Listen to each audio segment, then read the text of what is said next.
गेमको बारेमा आज एक्सप्लेन गरिदिनु। धन्यवाद। राम्रै भयो। अब हामीलाई चाहिँ हाम्रै प्लेयरबाट चाहिँ अलिकति समस्या आयो। मेन भनेको चाहिँ गेम आज हामीले 1 पोइन्ट चाहिँ ग्राब गऱ्यो होइन। हाम्रो प्लेयर आफैले पनि कहाँ बेलामा रेड कार्ड खाने, कहाँ बेलामा चाहिँ येलो कार्ड खाने, यस्तो क्रुसियल म्याचहरू छ होइन। अनबिटन छ म्याचहरू। हामी च्याम्पियनको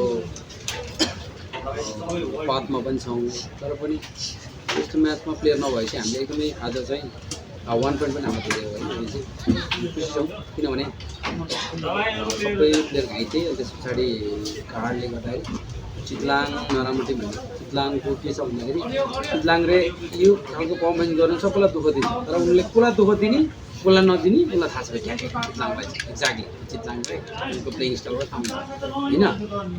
हामीले सबैलाई डमिनेट गर्ने ठाउँमा हामीलाई आज उनीहरूले पनि पोइन्ट पाएकोमा खुसी छौँ। राम्रै खेल्यो उनीहरूले पनि।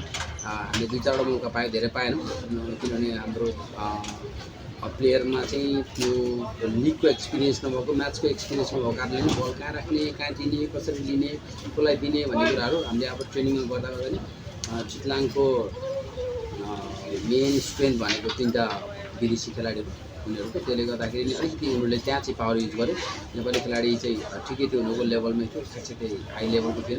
त्यसले गर्दा पनि अहिले चाहिँ मैले हेर्दाखेरि हामी चाहिँ 1 पोइन्टमा चाहिँ कोच नेपालको आज रिसेन्टली चाहिँ बिहान राष्ट्रिय नेसनल टिमको नयाँ कोच एरेनाले चाहिँ नेसनल टिमको फेमिनिन स्क्वाड लिएर आउनु भएको छ। अब कोचले अब 2-4 दिन हेरि पनि सक्नुभयो होइन, लिगहरू पनि हेरिसक्नुभयो। त्यसले गर्दाखेरि उहाँले अब सबै क्यापेबल प्लेयर्सहरू बोलाउनु भएको छ होला होइन।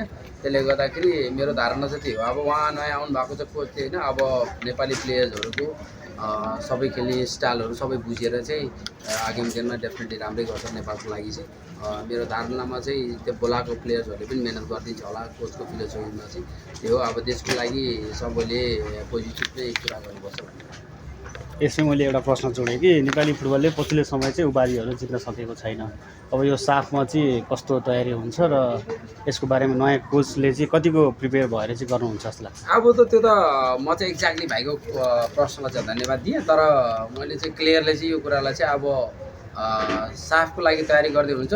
साफ चाहिँ उहाँले सकेसम्म जित्नको लागि प्रयास गर्नुहुन्छ। धन्यवाद।